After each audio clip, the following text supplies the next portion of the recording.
In the streets with Meechie here, and guess what, you all? We are on WCGM Radio, digital broadcasting, and I have a beautiful woman, and I read that she's a fellow PK, so I want to introduce everybody to Miss Lisa N. Alexander. Hey, Hey, you. Thank you so much for having yes, me. ma'am. My Thank you. pleasure. I gotta get right to it. First of all, I just need you to tell me, how did you even get started in film? I've always been a storyteller. Okay. So I started my career in graphic design. I've written books. I've done marketing.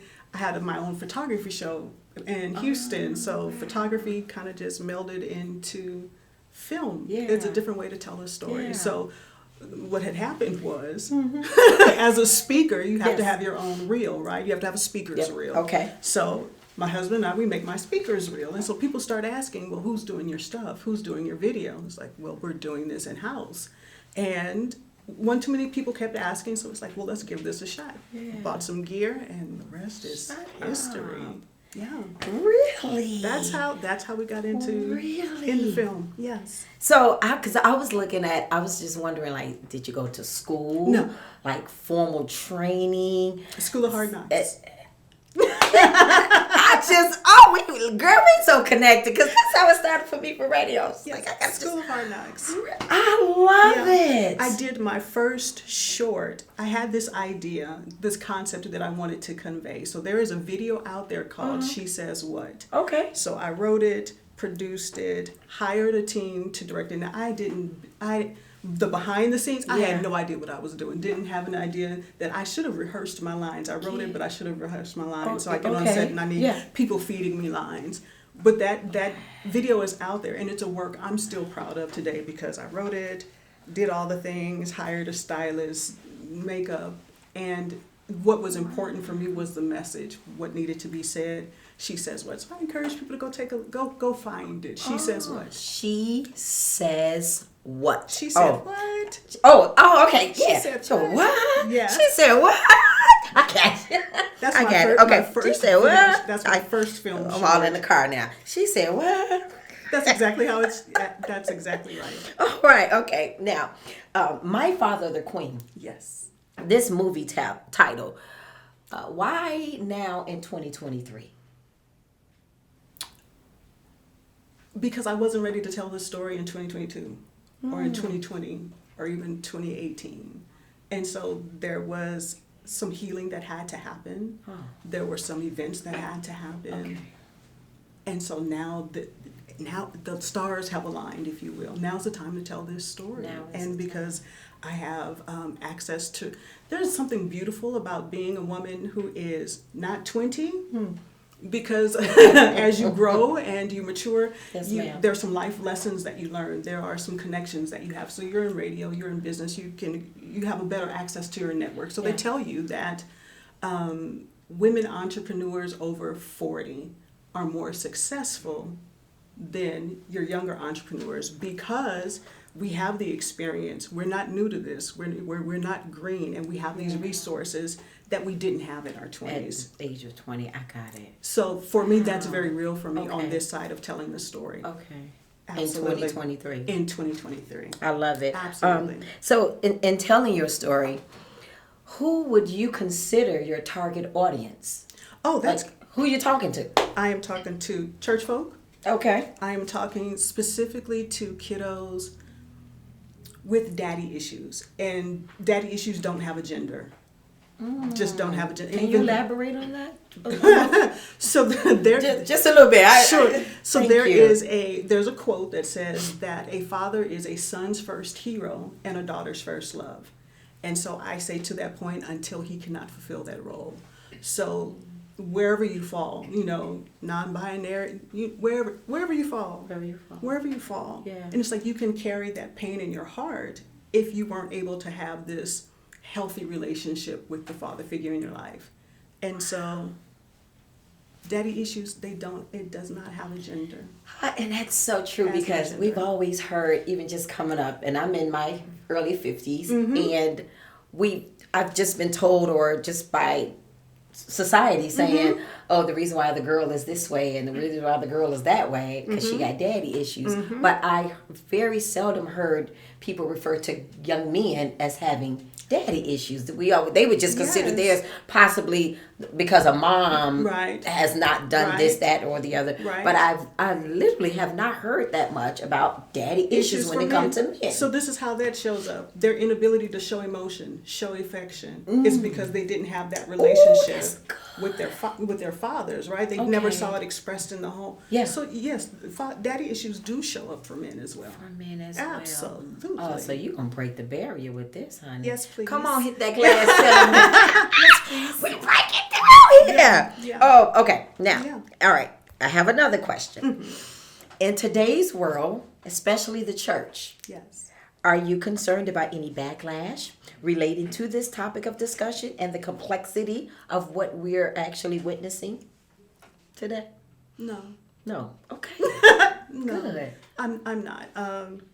Being from the church. Yeah, let's go there. Let's go there. The church, let's go there. Born and raised and bred in the church. Grew up Baptist, and then we transitioned to a Pentecostal church, holiness churches. We've been in the thick of things. You know, I'm a PK who married a PK.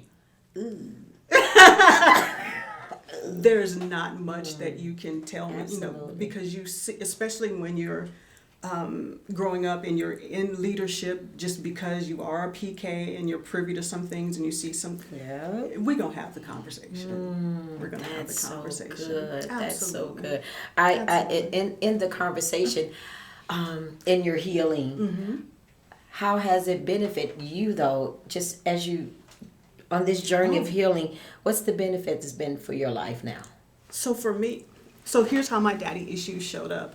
It was lack of self-esteem, lack of self-worth, or really valuing who I was, because I didn't get validation from my father, because my father liked to nitpick. So it was like, what's wrong with your lipstick? What's wrong with your hair? What's wrong? It's like, did your mama do your hair today? It's like, why is that dress? And so as a young woman, it was like, well, what's wrong with me? And I could never please him. Nothing I ever did ever pleased him. And so how it showed up in my adult life was, am I good enough? And so what's very real, a very real response to that is trying to overprove myself. Well, if I just keep doing good, if I just keep doing, I have to top the last thing I did. I've got to keep doing, just be this huge mega thing. Hopefully I will gain somebody's approval. And so healing came, and it's like, boo, you were fine 5 iterations ago. Without ever realizing it. Without ever realizing it. Because that was the daddy issue. And so once you're able to make peace with that and go, I'm really okay. And we all see the social media posts that says, I am enough. We see it, and it's like, we really don't believe that, though, because I still talk to women. So for all my Bible readers out there, there's the Proverbs 31. Remember, that is preached to every woman in churchdom, right? It's like, you strive to be the Proverbs 31 woman. And I didn't like her. I didn't like her coming up, and it's like I had bad feelings about, I'm just being honest, right? Because of the way that it was presented. Exactly. How it was presented. So when I read it for myself, this woman had help. And it's like they failed to tell me that she had staff and had help, so the expectation is, and especially for Black women and women of color, is that you do it all. You do it all, right? It's like, no, the devil is a lie. She had help. So first, let's do that. Second, I go back and reread. As a businesswoman, I go back and reread the story. I said, let me read this again. And there is a verse that says, and she perceived her merchandise was good. Stop. If she knows it's good, then can't nobody trip me up in the marketplace. Can't nobody talk about me bad on my job, because I know. And that part, my healing came with part of that. And it's like, I have to know that my merchandise is good, regardless of what you say. Wow. My merchandise is good. So no, you're not gonna pay me $5 for something that in materials it cost me $25. Come on. Then my time, then my expertise, and you want it for $5? Come on, yeah. No. That part, yeah. Because my merchandise is good. And I know it. And you know it. And people have unfortunately been able to get over on others because Absolutely. they don't know their self-worth or the Absolutely. value. They don't know their value. So especially in the church, you will hear women in particular, they'll say, you will praise them for something like, oh my God, you made those earrings, they're beautiful. Oh, it was nothing. It was just, it's like, would you please take ownership and take pride we have in a the hard thing? time with that. Or this deference too. And so if we're going to talk about it, let's talk go about there. Oh, nothing. I just give all the glory to God. Oh, it's that the humility Difference. It's false humility. False humility. And it's further. What that tells me is that you're not healed in some spaces because you ma'am. won't even take credit for the work. And it's like you had to do that, and it was like God gifted you, but it was you had to do that. Snoop Dogg said, "I like to thank me for staying up late. I like to thank me." And there's some truth to that. At first, I was offended. I was like, "How dare he?" Yeah. But then there's some truth to that. I like to thank me for staying up late, learning how to do the things. It's like it. So you can accept that, and it was like you. And as women, we have a hard time just going, "Thank you." I used to And struggle cut with it. that. Yeah, I Thank used you. to struggle. Yeah. This pie is delicious that you made, girl. You put your foot in it. Thank you. And that's and let that be enough. Yeah. You don't have to go, girl. It took me 12 hours and I ruined the first batch. Thank you. Thank you. Thank you. So that comes from a place of healing has to happen. That comes. A healed person will go, just thank you. This whole thing. Oh no, I ain't just. We do that to ourselves. We don't understand that my merchandise, it is good. That's so good.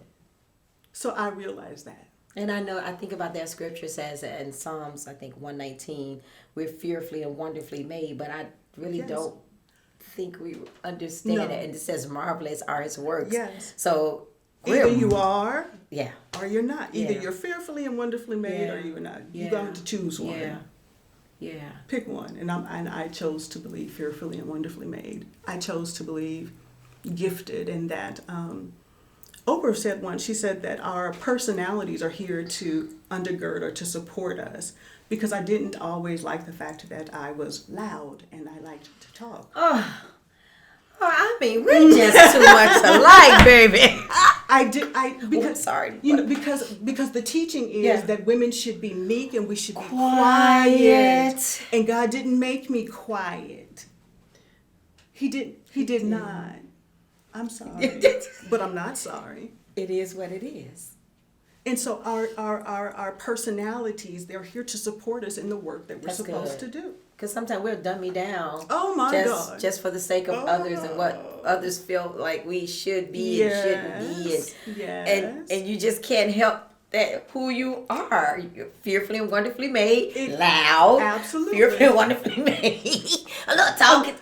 Goofy. I can be a little hood. Yeah. And then I can use very big words. Sure. It's like, she actually knows big words. Yes, she does. But you kind of know how to just... Yeah. And it's not code switching. It's just like I just flow in between. Yeah. Still that Proverbs 31 woman. Okay, absolutely. That's it. That's all right. All day, every day. Okay, now we're gonna keep it moving. I love this. Now, so you dealt with in the movie, and I just been reading like the synopsis and everything, and I was reading about. I didn't even put this in here, but I just thought about the domestic violence. Yes. And myself being one who survived it many moons ago. Thank you. I was like 21 years old. And the myth was, she mustn't have her dad in her house, or her dad mustn't love her, so that's why she allowed. And honestly, I kind of thought it for a minute, like, why would I didn't even see this in my house, so why would I let somebody... Yeah. You know what I'm saying? Yeah. So could you touch a little bit on the domestic violence piece within the film? Sure. So we have for one of our characters, for the sibling, how her daddy issues manifest is through loving someone who cannot love her.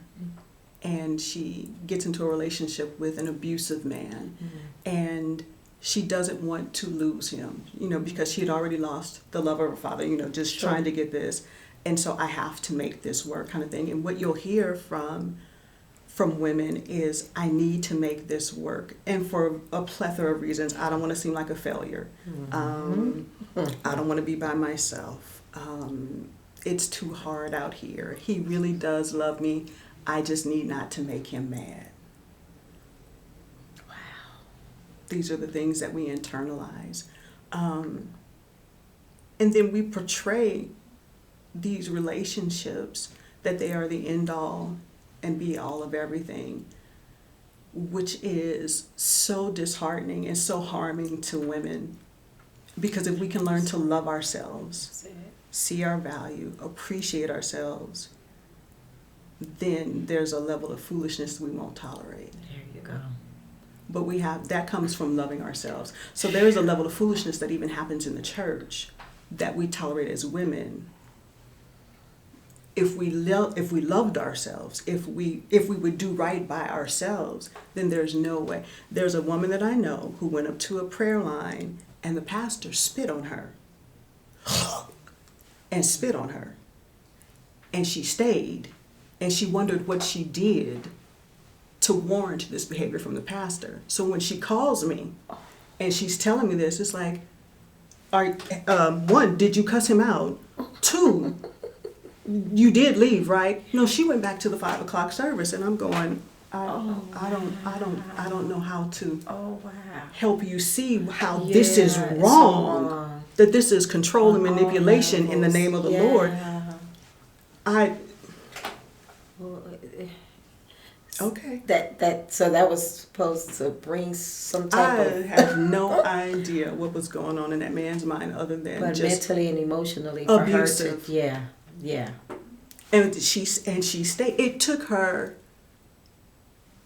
3-6 months to leave because she needed to fleece the Lord to see if she was supposed to leave. And I'm gonna call no, sis. Yeah. There's no need to fleece anybody on that. It's like, leave. And you're right about people tell you in the church about the women, girl, stay. I've heard of a young lady that did pass away as a result of staying in it, but they'll come to church with black eyes or try to cover it. But girl, stay with him, because the Lord said you're supposed to stay with your husband and he'll change, and just keep praying and keep praying and keep. And I've seen it, like, even just as a child, I remember seeing it at the church. My grandfather was the pastor at the time. He passed away. My dad was the pastor, but I remember certain saints, they come to church literally with black eyes, or the man would come to the church ready to fight her, but then the other men got to come and help, and so, but everyone would just stay. Wow. Now we, as women, we do have options, I believe. It's better for us than it is for our grandmothers. So I don't know if you live on Obama's internet sometimes and social media. What they'll say is like, grandma stayed with grandpa, and they worked it out. And it was like, well, no, grandma really didn't have any options because she was treated poorly, and she would have left if she had resources. And then you'll find that some of those women did leave. Not every woman stayed. Was it hard? Absolutely. Especially when you're talking 20 years ago, 30 years ago, 50 years ago. It was almost impossible for women to survive on their own. Sure. Now you can, they can. It's not going to be easy. Right. Because it is. But at least it is plausible that I can be okay on my own. Yeah, I had to do that in having a dad in the house. But my father wasn't I love you, daughter, you can. When he praised us, all 5 of the kids, he would praise us over the microphone. Oh, my daughter doing this. She was on radio, and my daughter. But I never really heard it in the house. Yeah.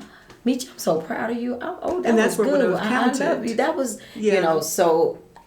Yeah. And I would think at the age of 20, I was more than likely looking for that love and affirmation or some type of word. So if someone came with that, I'm jumping. But in the end, you know what I'm saying? I finally, decided to walk away. Thankfully, I was able to walk away 2 years or so later. But And not everyone has that story. True. You know, Very just true. like the story you Absolutely. in your film. Absolutely. But I am grateful that I was able to walk away. But then and to realize further, like I was like, oh, it can't be daddy issue because my father was at the house. But the fact that I didn't receive those words of love and affirmation Absolutely. during that season, my dad started to do it later on in life. Yeah. You know, I got older. I love you, daughter. Daughter number one. I love you. All of us. He love us. He tells us on the phone. He called. Yeah. You know, all of Yeah. that. That's good. But I needed that at 13. yeah, I really needed that Yeah. at 13. But and Yeah. so part of what I want people to walk away with when they watch My Father the Queen. So after you sat in the theater and you've watched it, one of the things I really hope that happens is that we can give these parents grace. Because one of the things that I realized, so unraveling my own story, was realizing it's like, okay, they grew up in this time period. What was available to them during this time period? You know, what was being said during this time period. So I've been able to go back and offer both of my parents grace because they didn't have resources that we have. So they didn't know. So for black men in the 60s, black men in the 70s, it's still tough being a black man, Sure. even in 2023. Yes. And Yes, it much is. love for my black men because they go through a lot, right? So just where do you have the emotion? When have black men been able to have the emotional bandwidth to be parents, to actually parent their children? Actually parent, to be expressive. When has it ever been okay for black men to be expressive and to be affectionate? You know, publicly in the home. Usually it was James Evan. We got to go to work, cuss everybody out, and you know, just This angry man, absolutely, right? this hard, tough exterior. Okay. So so I have to give my father grace because the time period in which he grew up is that was not real. Dang, that is so true. And so what I want people to do is at the end of this, let's look at our parents for who they were, the time period they grew up with, and let's offer them grace. So I tell my Gen Zs, I even tell millennials, I said, we can't judge them based on the freedoms that we have now because it just became okay for us to, as black people, go to therapy and openly talk about I've gone to therapy. That just recently became okay. And so I even tell people, and it's like for me, maybe 2000s, so for me, so for the first half of my life, therapy wasn't available for me. Yeah, that was like an omen. Thank you. I'm 54. 54 now. So Same age. Okay. Hey, all right. Twins. 69. Hey, okay. All right. I just love you. It was a good year. It was a very good year. Beautiful things were made at 69. Absolutely. And so you can't judge me prior to 2000 because I didn't have access to therapy or the mental health resources, or we weren't having these kinds of conversations, right? And so you can judge me from 20 up because I think the first time we actually saw therapy in a positive situation for a black family was Living Single when Khadijah finally went to go see somebody, right? You know, and it was okay. It was still hilarious. There was still, you know, the stigma attached to it, and you know, because Kim, her character, and it was like, yeah, you went to, you know, that kind of thing.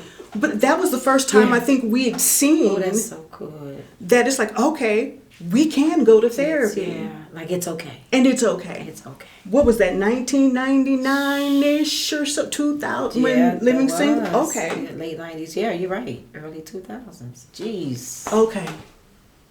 Jeez. Okay. So now we're able, so you'll have some of our parents, you'll have some baby boomers who are resistant to change, right? Because for so long we heard that that's white people stuff. Or it's crazy. Right. You know, okay, so I did a show and we were talking about the benefits of therapy and how this is a beautiful thing and it really can help with facilitate with your healing and your healing journey and being the best version of yourself, right? Because that's what we aspire to be. Best versions. That's our responsibility to the God-given gift that we have is to be the best versions of ourselves, right? So how get that done. Go to therapy, pray, journal, do all the things so that you can evolve. And all right. So you have to be able to do that. Excuse me, and I lost my train of thought. Where I was going. We can edit this. It's not live. You did a show. I did therapy. Thank you. Yeah. That's my producing That's partner, why she's. Catherine. That's why she's. Love you. Oh, wow. Catherine. So we did a show and we were talking about therapy, and one of the comments said, "Oh my God, what have we come to where the church needs to go to therapy?" It's like, Dude, the main ones. That's probably the problem. just take everybody, just line everybody up on a Sunday. It's like, preaching. we going on a field trip, and it's like, Yeah. oh my God. Yeah. And speaking of, so at our church, they offer it like once a month where Excellent. they do like mental health on Excellent. Saturdays from like 10 Excellent. to 12 or something like that. And it's open to anyone that would like to sign up and come in. So then they offer grief counseling and they offer, Yes. you know what I'm That's saying, the for those thing. that are divorced. Absolutely. Yes. Because that's like death. Yes, you it know? is. So you're mourning the loss of a Absolutely. marriage. You may not mourn the loss of the person. But it's what you had. It's like I was coupled. And it's like I was that, but I'm not that anymore. And how do I deal with this new version of myself? Yes, ma'am. Yes, How do I ma'am. rebuild? Okay. Yeah. Wow, mental health. That's It's a good. Because huge so that's thing. so when we're talking about domestic violence and coming into Mm-hmm. that, into mental health, because that was my next question. So you've already actually answered, because I was going to even ask you. When we look at mental health in the Black community, Mm-hmm. as well as the faith, why are we so quick to reject the professional help needed to become better individuals for ourselves and society? So you've already pretty much answered that. So there's this. So I like to say that the church really still kind of struggles with the mental health. Some do. There's still a large swath of our community that still will believe that mental health is demonic. And there's a sweet woman. Y'all go find her. Her name is Jamesina Green. Jamesina was institutionalized for about 72 hours or so, and she's been seeing a therapist. This was years ago.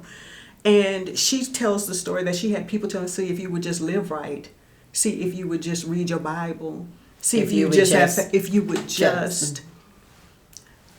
That's a book title right there. You may Okay. wanna If you would just. take some notes. Okay. If you would just. And so I love how, so I teach that Jesus met you where you were, right? Yeah. So Jesus had different messages for different people. Sure. So he had a message for Pharisees and Sadducees. Yeah. And the way he talked to Pharisees and Sadducees is not how he talked to the woman at the well. The way he talked to the Pharisees and Sadducees is not how he talked to his disciples. How he talked to the disciples is not how he talked to his inner three. So he met you where you were and gave you what you needed, right? Where you were. He met you where you I were. love it. So if you, you have to think about context and time and space. So we're not even talking modern medicine, right? We don't understand, during the time Jesus is walking around on earth, we don't understand how the brain works. We don't understand chemistry. Those things hadn't been invented yet. So the only thing that they could say about someone who was having a mental health crisis is that must be demon possession. We know better now. We know better now. We know that these mental health issues, that there is something chemically off, that there is something there's something wiring, it's something chemical, and you treat mental health issues like you do your sugar, like you do your diabetes, like you do your arthritis, or like you should be treating your hypertension, like you should be treating your sugar. Yeah. I had a sweet lady. She said she was diabetic, and we were at an event, and there was peach cobbler. All this. She says, "Let me get a bowl of this." I'm like, "Mother, should you be having that?" "Well, we're gonna test this medication to make sure it's working." It's like, "Mama, that's not how this works. That is so not how this works." But I bet that peach cobbler was good. You know it's stacked, but still, ma'am, just no. Yeah. So again, Jesus met people where they were. So that's why it was like, he cast out the devil, because that's what they knew. If Jesus showed up in 2023, he was like, "Sis, I'm going to need you to go sit on the sofa and go talk to the lady. And talk. I'm going to need you to maybe take some medications," because that's where we are right now. So it's okay, church people. It's okay. Say that again. It's It's okay. okay, church people. It's okay, church people. You're not crazy. It's And you're not it's demonically. chemically. Yeah. You And don't you're have a not- demon. you It's don't a have a demon. chemical. Yeah, that thing. And she said that we have to be so careful with our words because words can wound and they can hurt and they label, right? And so we really have to be careful with these words because they are internalized. So you keep that's telling good. somebody that they're crazy and it's like, all right. So if I love this mental health piece because it's really huge for me. Sure. We need Yeah. work here. And so I have a client who she works in Black maternal mental health. I would say she is the leading voice in this country when it comes to Black maternal mental health. Wow. So she did a conference, and I had the privilege of sitting on the conference because we do what y'all do. We were sitting there videoing and making sure, watching Yeah. everything, right? And so I'm having a hard time doing my job because I'm listening to everybody talk. I'm going, oh my God. And so some of the stories that came out these are from doulas, midwives, Black women who support other Black women during their The childbearing. right. So after that girl that 54, Postpartum. postpartum depression, Sure. postpartum psychosis. This one lady said that she had a mom who was struggling and she made the phone call. She had packed up the baby's things. It's like, come get the baby. I don't want her anymore. I can't do this. Just come get her. So she called the doula. So the doula came and they had a conversation. She said, just clean my kitchen. And she went and took a nap. Came back. She came back and she saw that the kitchen was clean and she took a deep, and she cried. She just sobbed. Oh, wow. And she's like, that's all I really wanted. She was having this psychosis moment, right? And the doula said, but what we do to our Black women, to Black mothers that have just had babies, oh girl, you can handle it. You're going to be all right. You're going to be all right. Our grandmothers tell us I this. just want to say that. Our grandmothers tell us this. Yeah. And we're struggling. And then you can't say, I'm thinking about harming myself or harming. You can't say those words. You can't. And it's like, you're not. You're fine. You're fine. You're gonna be fine. And it's like, you got it. And it's like that strong Black woman syndrome that just keeps getting placed on our shoulders, right? And that aids to the mental health. So one of the things that happens is that Black women, we are less likely to call for help if we're having a mental health crisis, especially during postpartum, because the very real thing that happens is sometimes they take your kids. So you can't be a Black woman that's so true. with a mental health crisis. Because they feel you may harm the child. They will come and take your kids, and that's a very real fear. That it happens. Jeez. Unfortunately, in 2023, it happens. And so just being a Black woman in these United States In 2023. in 2023, you got to do that healing work. You got that's why it's so important. So I'm gonna wrap this around. That's why this story is important, because I need you to see yourself in this story in My Father the Queen and see that healing is possible for you. That's why we're so committed to normalizing therapy in the film. Good. And then there is a plot twist in the end, but we want you to see what mental health looks like, because what you and I see that looks put together and everything is beautiful and it looks good, there's a flip side to that.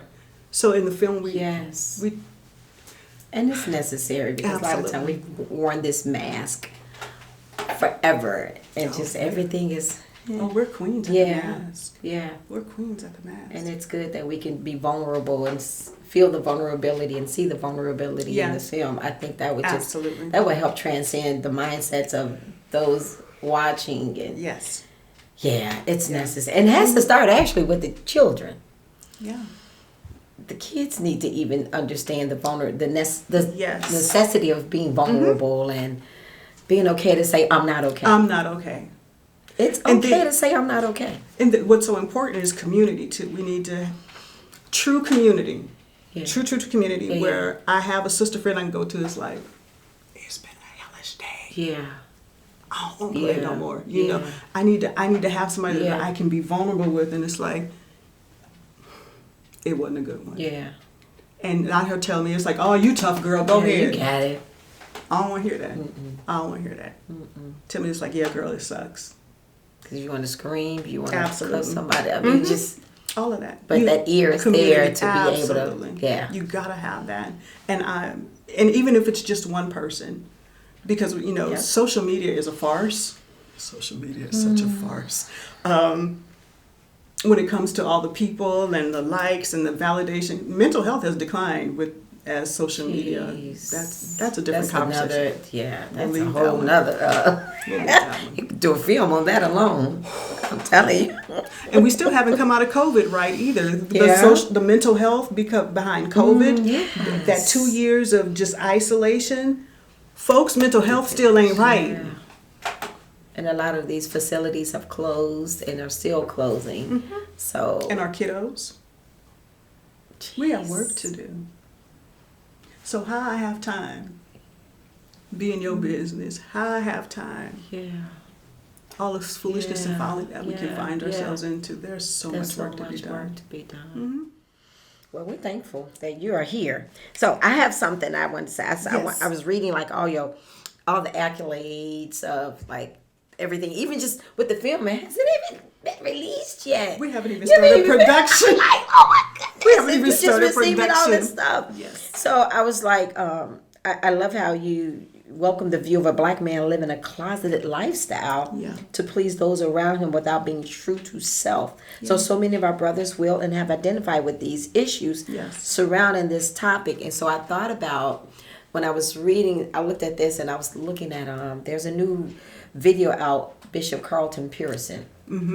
And so I heard him say like he was apologizing for the people, I guess, hearing his thoughts, or he put his thoughts out in the public concerning the gospel of inclusion. So he was like apologizing and all that good stuff. So could you give me a little bit about with My Father the Queen as it relates to the black church? LGBTQ bodies have always been in the black church. Okay. They are not new. Yep. They have always done the pastor's wives' hair. They've always directed the choirs. They have always been playing some kind of musical instrument. Yep. They are not hidden. They have always been in our churches. In our churches. Always. And accepted. So it's that don't ask, don't tell kind of thing that we typically do in the church. Everybody knows. It's the open secret. Everybody knows. Nobody really talks about it. Absolutely. That's so true.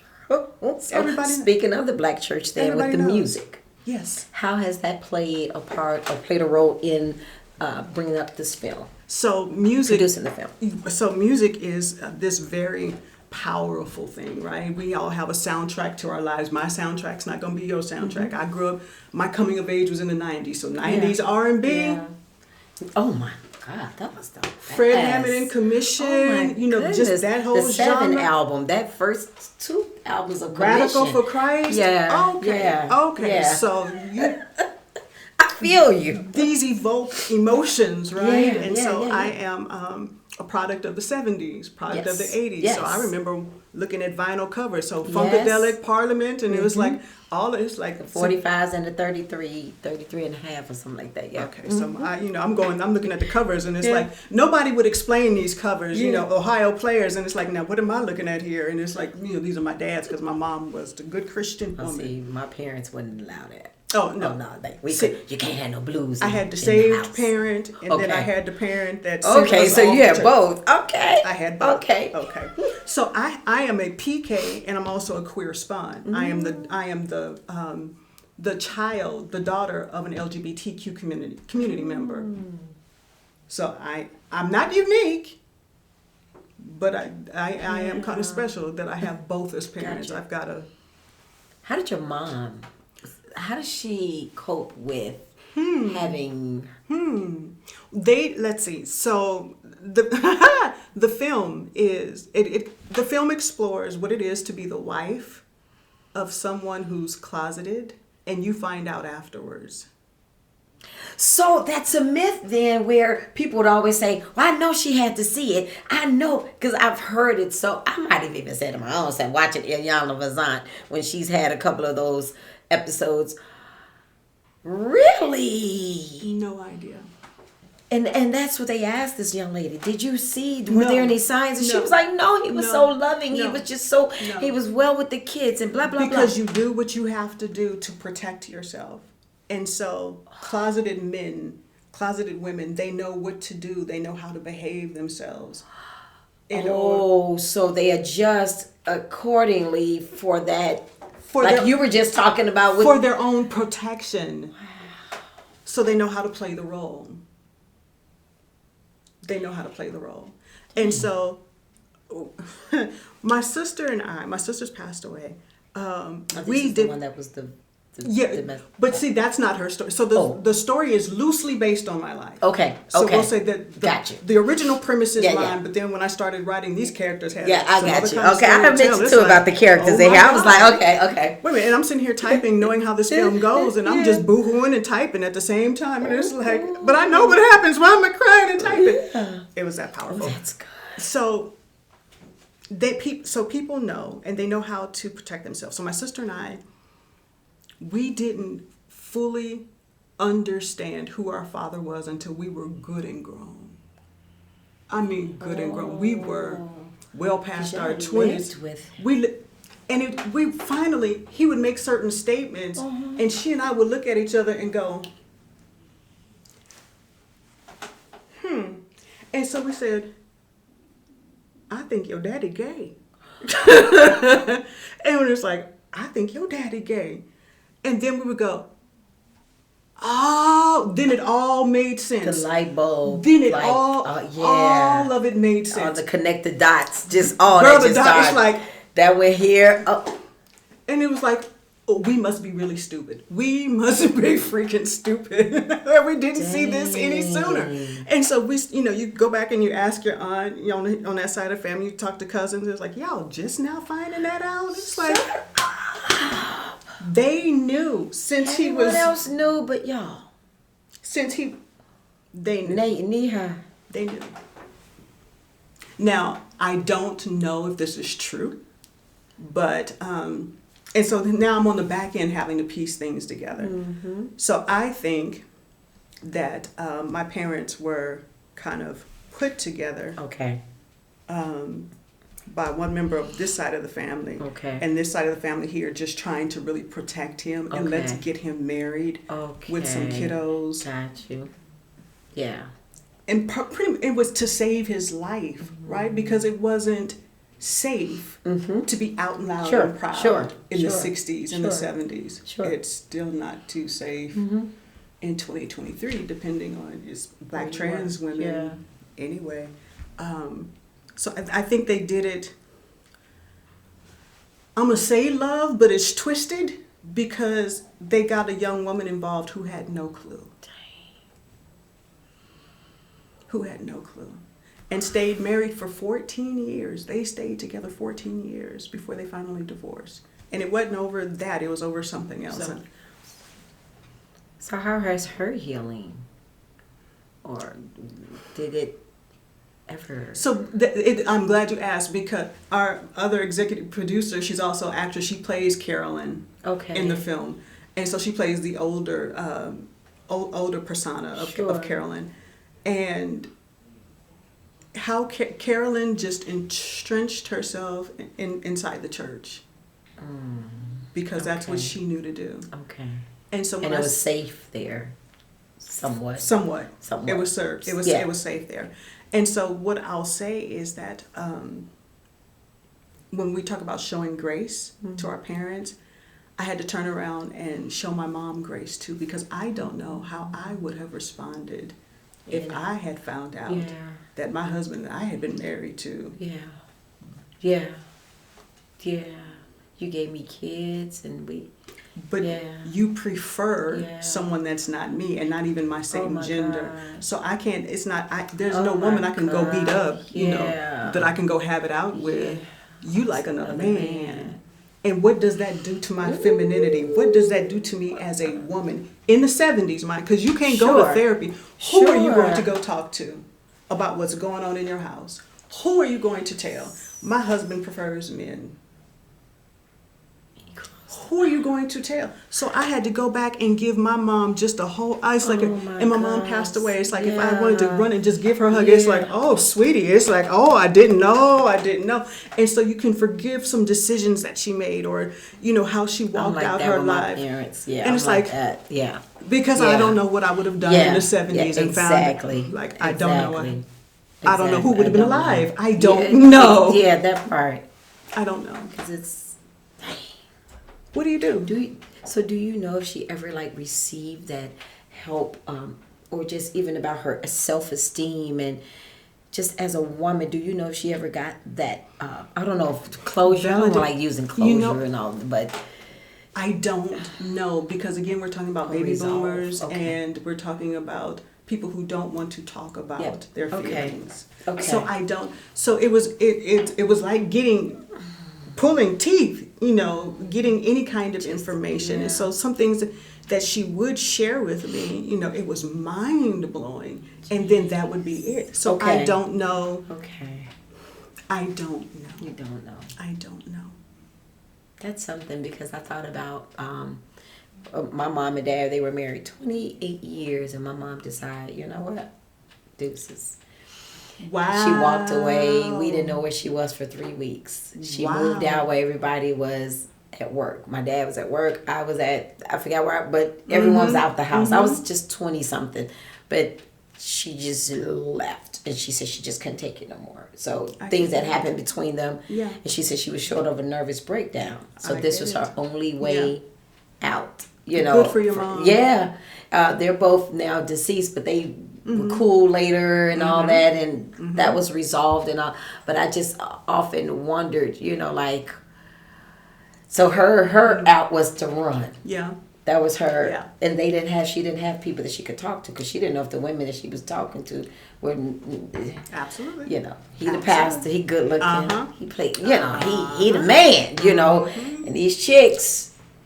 So who do you talk to? You can't talk to your kids, you can't talk to your family. Absolutely. So again, you have to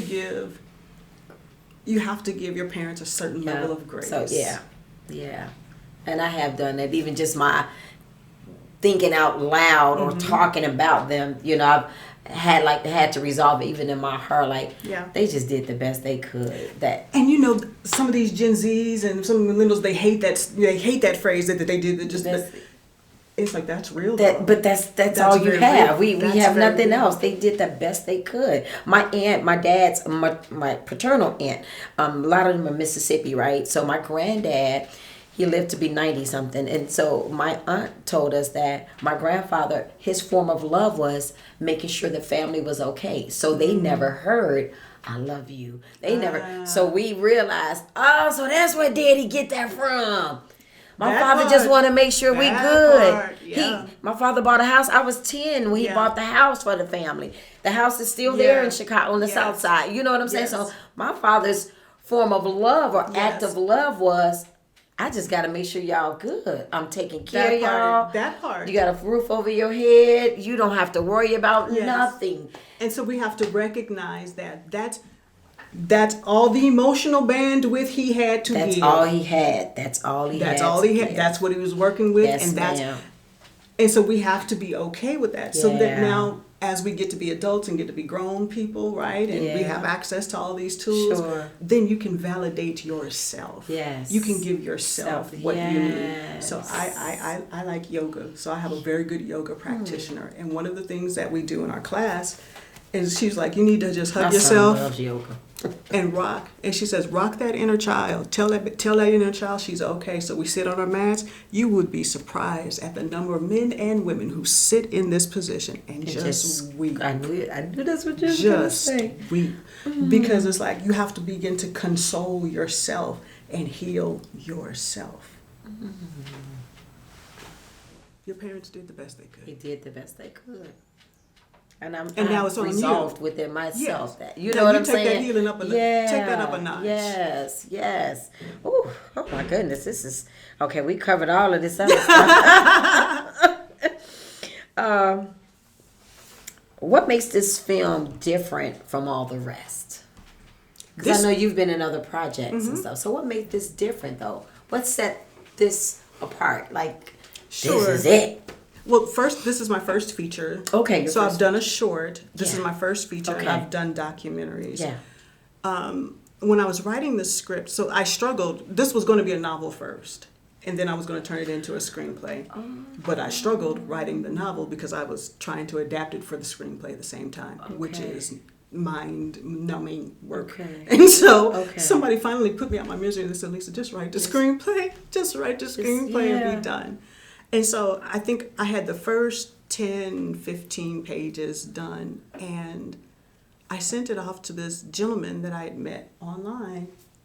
I wouldn't advise, do that very wisely, people, when you're sending out your stuff, right? Because just be very wise. This was a very trustworthy individual. Okay. And so his response back to me was, Lisa, you have got to tell this story because this story, from this perspective, has never been told.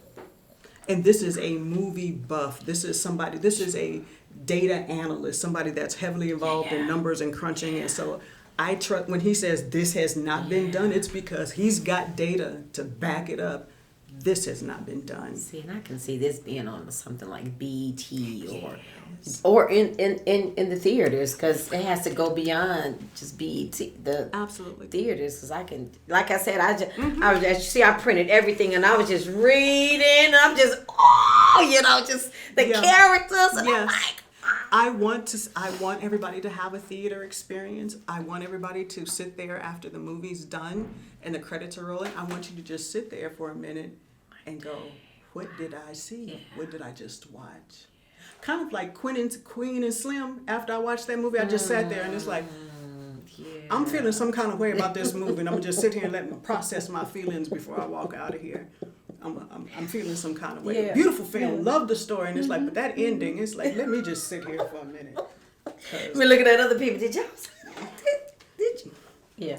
I really was hoping that was going a different way, but all right, we here, and it's like, let me just sit here for a moment. It's like I want people, but when when they see the film, I want them to just sit and process and maybe make a decision to maybe start their own healing journey, or maybe offer grace and forgiveness there in that moment. Maybe they have this aha moment about their own parents, or maybe my closeted people, because there are still closeted folk out there. There's still this one gentleman. He reached out to me on Facebook. He left a comment. He says, Lisa, thank you so much for telling this story. This is my truth. I'm just coming out at 40. Dang. He said, thank you. 40 years old. 40 years old. So. Wow. It's like, what do you do with that? You just tell them, like, I know. Yeah. It's like, what do you do with that? So the movie gives lots of people a voice. It gives the LGBT community a voice. It gives children who are hurting a voice. It gives the wives who are caught up in the... Everybody gets a voice, and we get to see how this secret impacts every relationship. The family really, and how it just... what that does to a family. Yeah. Well, I'm sure a lot of people will be supporting this. I have a real quick question. Who are your influences in filmmaking or in this particular industry? Who you consider your influences, whether they're dead or alive? Or... Sure. So there are a couple. So of course I love Ava DuVernay. Yeah.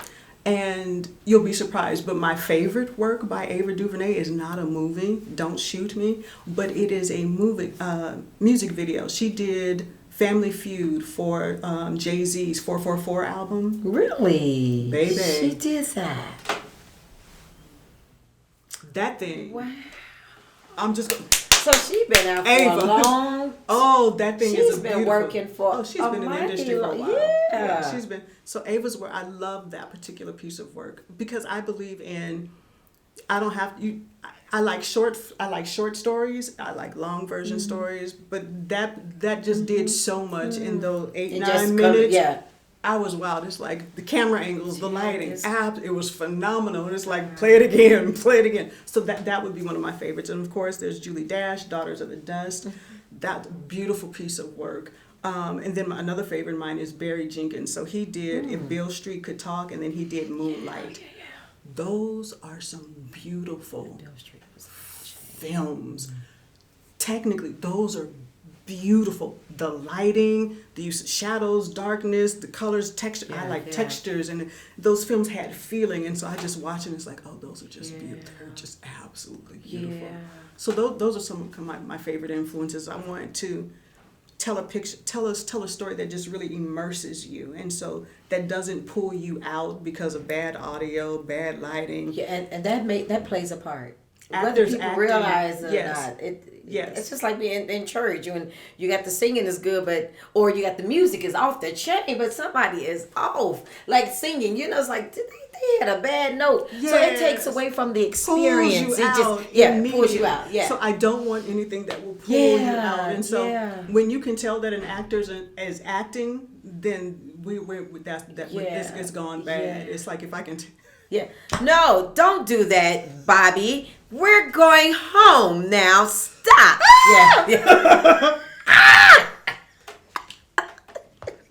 The moment that happens. Yeah, Oh I'm my God, acting that's my back in my greatest day. fear. That's oh, funny. Oh, that's horrible. Oh, okay. So, yeah, the moment that happens is Yeah. like, oh. And I have seen movies where audio has gone bad, and I'm going, They did. nobody checked that? Nobody heard that. Nobody. We lost audio for like 2 minutes in the film, and it's like, or. Okay, so I know indie film producing is hard and it's expensive, right? Sure. And so, but I'm gonna need everybody to be mic'd or either have a real good boom, just right there. One person had the lav mic and they were the main actor. They were talking, but we couldn't hear nobody else over there who had lines, and so it was like Who are you talking trying to talk in their lapel, and it's like. Okay. Oh, the joys. But they got their feature done. They got their feature done. It's Oh, the like, joys of filmmaking.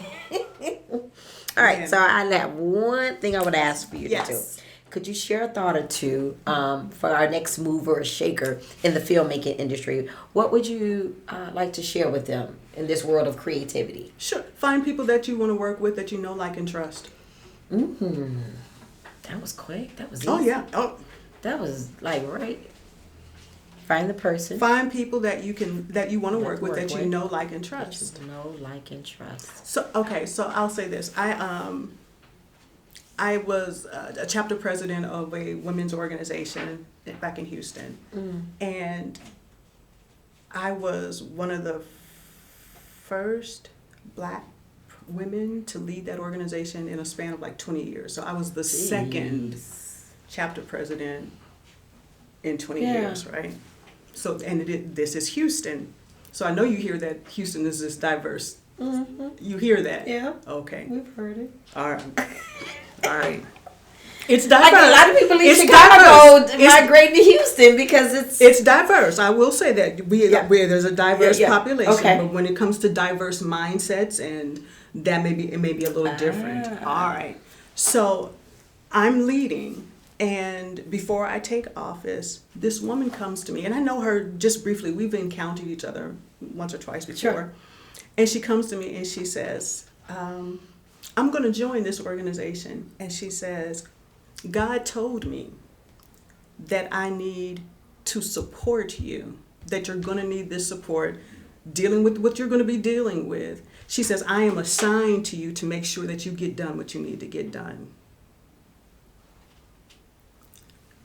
Let me tell you that makes all the difference in the world. When you have people that are assigned to you. And they understand the They assignment. understand the assignment, because then their loyalty is not to you. Their loyalty is to God. Yeah. So she says, I will support you, make sure that you achieve the goals that you set for. She's like, I'm here, I got you. I love that. That thing blessed me in such a way, because when I was ready to jump off the ledge, when it all got to be too much, and it's like, look, we turning it. I don't want to do this. I don't want. Lisa don't want to play no more. It's like, y'all can have all of it. So she was just saying, all right. She says, I hear you. She says, okay. She says, Tell me if you want to forfeit all the things that you have in play. Tell me if you want to forfeit the blessing at the end of this. Because if that's what you want to do, I will support you. But let me just remind you of what's at play. Ooh. And so I said, she says, I'm gonna give you 24 hours. And then I call it 24 hours. It's like, let's do this. So it's different when you have that kind of support. Yeah. And so I tell people, and it's like, I only want assigned people on this project. Absolutely. Because it hits different. So Yeah. when people say no, or when people fall off, or when people that I thought for sure would support it and they go no, and it's like, well, I have no hard feelings, because again, I only want people that are assigned. So the woman over there who's holding the camera, Miss Catherine. Miss Catherine. One day because this is hard work. This is not easy. This ain't easy. So one day it's like I'm frustrated, and I call Catherine, and it's like we have the conversation, and at the end of the conversation, she says, "What can I take off your plate for you today?" That thing hit me in my chest. It's like, let me get off the phone, and I think I just boo-hooed just to have. Yes, it makes a difference when you have people. So that's why I say, work with people you know, like, and trust. Emphasis on the trust. So people ask me all the time, it's like, you've already assembled your crew. You're going to make it very hard for people who want to finance you. And it's like, I don't need you to produce this. I got that. I am the production company. Sure. I just need your money. I just need your money. Because the team I've put together are people that I trust and who know my vision and who I've worked with and who we've been on assignments with and go, oh my God, is this going to be okay? You know, we've had that relationship and rapport, right? And so these are the people that I'm going to bring with me on this journey. Mm-hmm. I know you got somebody that can work a camera. I don't know them. I don't know if they know my vision. Sure, you can hire people. Absolutely. And it's like, I don't know if they get it. Because all of that is important. Oh my God. Every little intricate detail. It all matters. It matters. It matters. So my sound person, so I interviewed my sound designer and my editor. And they're actually married. It's a couple. It's an LGBTQ couple. I didn't know. I just liked their work. Mm-hmm. She does sound, she does editing. She's like, Lisa, she says, I like to start editing on set. It's like, oh, I love you. It's like, yes. And I'm looking at her work, and she says, I got you. She says, I do this, this, this, and this. And it's like, wow. People I know, like, and trust. People I know, like, and trust. That's it. That's all. That's in anything at this point. Yeah. It's like Catherine. That's life. We long haulers. I mean, we are lifers at this point, tied together by this project. But I will never forget her, and I'm not gonna cry. I will never forget her for saying that. And it's like, what can I take off your plate? It's the little things. Sometimes people, she probably think nothing of it. Well, what can I do? You just. And you're like, wait, give me a minute. Because when you're a visionary, when you're creative, when you're leading a project, when you are the leader, and it's like to have somebody say that, and it's like, and mean it. Wait a minute, and then have the skill set. Yes. Because everybody that comes to you is produce. like, because sometimes when people come up and they want to help, and they do help, and it's like, oh Lord, I got to redo all this. Right. I got to redo this because ain't none of I this. thought you said you want to help. How about you just hindered me? You just set me back. So qualified help. Let me go back. Absolutely. Qualified help. People that are qualified and can do it. So that beautiful woman that walked with me those 2 years and made sure I stayed on track. And when I started talking crazy, she would just always remind me of the promise and what I had said. I will never forget that woman as long as I live. That is so awesome. Mm-hmm. So how can people find you? The social media, all that good stuff. Contact information. You can find me at myfatherthequeen.com. We're on Facebook and internet. Facebook and Instagram at myfatherthequeen. My handle is Lisa N. Alexander. N is in Nancy because there are a gazillion Lisa Alexanders out there, and the way that I differentiate I met a Lisa here. Anyway, I met a Lisa Alexander here, and it's like, oh God, we're everywhere. So Lisa N. Alexander, Facebook, LinkedIn, Twitter or X. Yeah. I think I'm even on Spill. Oh, I don't even know about that one. Yeah, I'm on TikTok. There is a Black-owned social media company called Fanbase. I am on Fanbase. It's owned by Isaac I hear about that. Hayes, Yes, Isaac I've heard of Hayes' that. son. So he's doing a round of Okay, fundraising. So I'm yeah. on Fanbase, Yeah. and I like Black-owned things. So That's, yep. I like Yeah, that's okay. power to Black-owned things. So if I'm there, and please join me over on Fanbase. Join me on Fanbase. Oh, Fanbase. thank you so much. We appreciate you. And your. I just want to real quick to find out, how did you locate or cast the talent, like your actors and actresses, real quick? Okay, And I think so- I was curious about that. So I'm writing the story out, and Carolyn, I'm going, there's only one person I know on the planet who could play this role.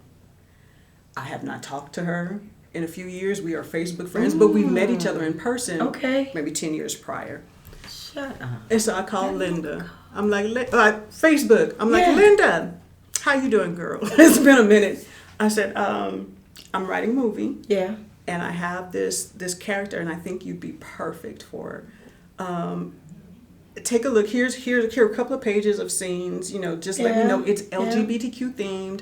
And I didn't know at the time where she stood, because not every church person Sure. is Sure. an ally or welcoming, receiving Sure. LGBT. All right. Sure. That woman called me back like in 5-10 minutes. She's like, I'm in. Yes. Oh. She was yes immediately. Yes immediately. Yes, immediately. And the role that I needed her to play was, Carolyn becomes, she's a bishop, and she has her own church. And so there was this certain scene, and it's like, I only saw Linda. That's all I saw. It's like, I Wow. cannot see anybody else doing this. But who would bring grace and honor to my mama? Because my mama was a Okay. bishop. Yeah. So the only person I could see playing that role is like, this is Linda all day. It's like, I don't know if she'll do it. And it's like, there's not too much acting involved. It's like, I just need you to do your church thing. And it's truly just telling a story about what you experienced, so wow, that was really great So Linda, for her to be available too. I know, and open. Yeah. Because we met at a women's conference over a decade ago, and had just stayed Facebook friends since then. And so What about your lead actor? We guy are that's still- playing your dad. we are still open. So Okay. Catherine has been, she's like, Lisa, we want, she says, if we can get an A-list movie actor, it betters our chances of getting better funding, getting the funding that we really need, okay. and then better distribution. Because here's the thing, distribution companies, they want to make sure that they get their money back. Okay. So if you can attach a name to it, then your chances are Yeah. just better if it's Yeah. going with a cast of unknowns. Yeah. I think, Catherine, tell me if I'm wrong, Moonlight, weren't they all unknowns?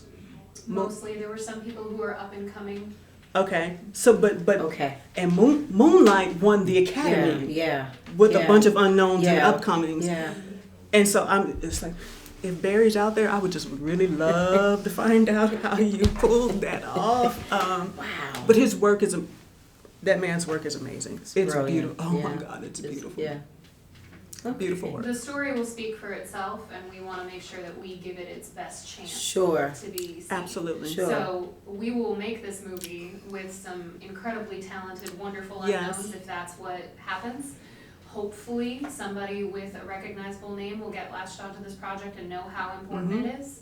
That's good. Yeah. But either way, we know it's going to be That's fantastic. good. Either way. Either way. Either way. It's Either gonna way. happen. Oh, yeah. And the world will know. The world will know. I love it. Oh, thank you, Miss Lisa. This has been so wonderful. Well, I want to thank everybody. This has been Meechie in the Streets on WCGM Radio, digital broadcasting. And we want to thank Gerald Montgomery. Thank you, Gerald. Yes, and Gerald, you guys are yes. having something tonight. We are. So we are having a panel discussion Okay. and meet and greet called Getting the Music Right. So Professor L. Stanley Davis is the reason we are here. And he was our music advisor before he passed away. So my That's father, right. I did read Yeah. that. so my father, the Queen, is his The last. late Professor Stan. Yeah. Yes. Our project was the last project, his last professional work, right? And so, in our many 3-4 hour conversations with Professor Stanley Davis, that was so important, getting the music right. He wanted to make sure that my father, the Queen, got the music right. And so tonight we're having a panel discussion. We're going to talk about the role of gospel music and the role of the Black church in the film. And so I think, well, there's still time. You can go to myfatherthequeen.com. There's a link there that'll take you to the Eventbrite. It's going to be a great event tonight. Great. And then for those that would like to support this film, you can go to www.supportmyfatherthequeen.com, right? Fund. I knew My Father. fund. That's what I was trying to remember it. So it's fund. Fund myfatherthequeen.com. Absolutely. Fund myfatherthequeen.com. All one word. Yes. And we are taking meetings. So if somebody out there wants to have a deeper conversation, wants to have investor conversations, we're And I saw your open. tiers of investors. I told y'all, baby, I was reading it. I'm all up on it. So we want to thank you once again for sharing your story. Jeez, this is going to be compelling for so many, and an eye opener for more. And may healing happen for a lot of people. Yeah. That's my goal. Thank you. I appreciate this. It's been a pleasure. Absolutely. Thank you, Meechie. too. Thanks, guys.